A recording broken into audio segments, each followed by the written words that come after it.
विद्यार्थियों, विगत अंक में हमने ओत सूत्र की व्याख्या देखी थी। अब इस अंक में हम संबुधौ शाकलस्य तावनाशे, संबुधौ शाकलस्य तावनाशे सूत्र की व्याख्या समझेंगे। सूत्र ये कहता है, संबुधि निमित्त, संबुधि निमित्त ओकार अवैदिक, अनार्षय जो सूत्र में आया है पद, उसका तात्पर्य है अवैदिक। अनार्षय यानी अवैदिक, अर्थात वेद में न पाए जाने वाले, इति शब्द के परे रहने पर विकल्प से प्रग्रह संज्ञक होते हैं।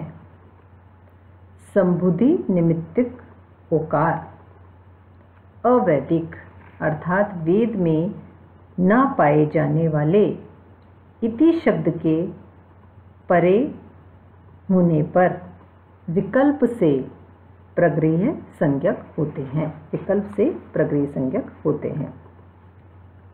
तो यहाँ पर भी प्रग्रह संज्ञा की ही बात कर रहे हैं सूत्र भी, पर यह सूत्र कह रहा है कि संबुधि निमित्तिक जो ओकार है वो वेद में न पाए जाने वाले इति शब्द के परे रहने पर विकल्प से प्रग्रह संज्ञा होते हैं। विकल्प की बात आते ही यहाँ पर ये स्पष्ट हो जाता है कि दो रूप बनेंगे, एक जहाँ पर हम प्रग्रह संज्ञा करेंगे, एक पक्ष जहाँ हम प्रग्रह संज्ञा नहीं करेंगे। तो सूत्र की व्याख्या हम और स्पष्ट कर लेते हैं। ये सूत्र कह रहा है, वेद में न पाए जाने वाले, अनार्षय यानी वेद में न पाए जाने वाले, इतौ यानी इति शब्द के परे रहने पर, संबुधौ संबुधि को निमित्त मानकर पैदा हुआ ओत यानी ओकार प्रग्रह संज्ञक होता है। शाकल्य, शाकल्य यानी शाकल्य के मत में, शाकल्य ऐसा मानते हैं कि वो प्रग्रह संज्ञक होता है, किंतु अन्य आचार्यों के मत में प्रग्रह संज्ञा नहीं होती है।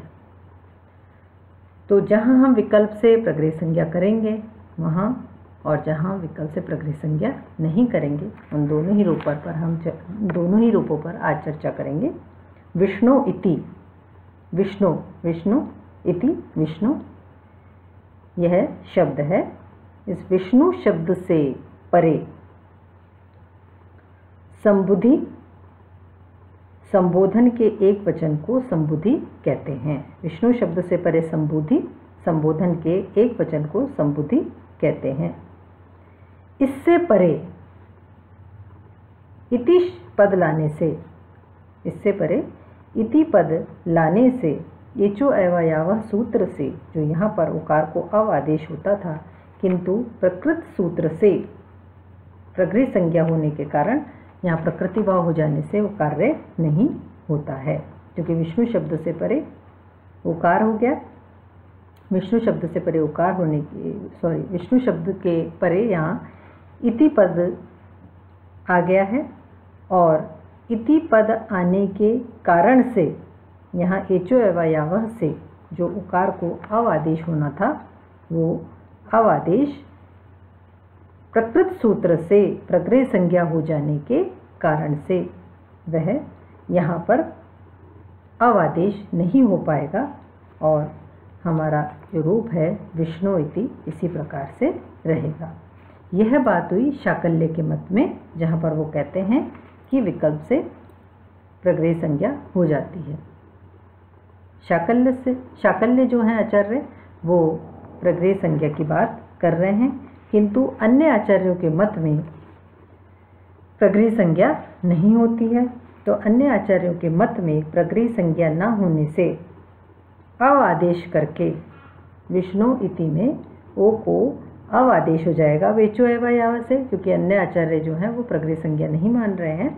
तो प्रग्रह संज्ञा न होने से ओ को अव आदेश होकर विष्णु, वह हलंत का आएगा, विष्णु इति, विष्णु इति यह रूप बन जाता है। अब लोपः शाकल्यस्य सूत्र से पदांत वकार का विकल्प से जहाँ लोप हो जाता है, वहाँ तो विष्णु और इति रूप बन जाता है, और जहाँ लोप नहीं होता है वहाँ पर विष्णुविति ये रूप बन जाता है। तो इसी सूत्र में हम 3 बातें देखने को मिल रही हैं। प्रथम, जब हम विष्णु इति इसकी सिद्धि कर रहे हैं तो विष्णु शब्द से परे जो इति शब्द आया है, विष्णु शब्द से परे संबुधि, संबोधन के एक वचन को संबुधि कहते हैं। इससे परे इति पद लाने से यहाँ पर एचो एवायावा सूत्र से उकार को अवादेश नहीं होगा, क्योंकि प्रकृत सूत्र से प्रज्ञ संज्ञा हो जाएगी और प्रकृति संज्ञा होने से प्रकृति भाव होने के कारण यहाँ पर कोई भी संधि संबंधी कार्य नहीं होगा, विष्णु इति यह रूप बनेगा। किस सूत्र के अनुसार? संबुधौ शाकलस्य तावना, संबुधौ शाकलस्य तावनाशे सूत्र के अनुसार जब हम अवैदिक अर्थात वेद में न पाए जाने वाले इति शब्द के परे होने पर शाकल्य के अनुसार प्रगृह संज्ञा करते हैं। पर जब हम अन्य आचार्य जो प्रगृह संज्ञा को नहीं मानते हैं यहाँ पर, तो अन्य आचार्यों के मत में जब हम यहाँ पर प्रगृह संज्ञा नहीं करेंगे तो ओ को अवादेश हो जाएगा एचो एवयावा से, और विष्णव वहलंत विष्णव इति रूप बन जाएगा।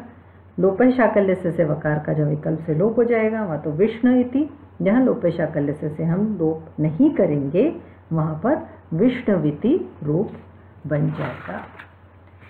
इसी सूत्र की व्याख्या और विस्तार से हम अगले अंक में समझेंगे।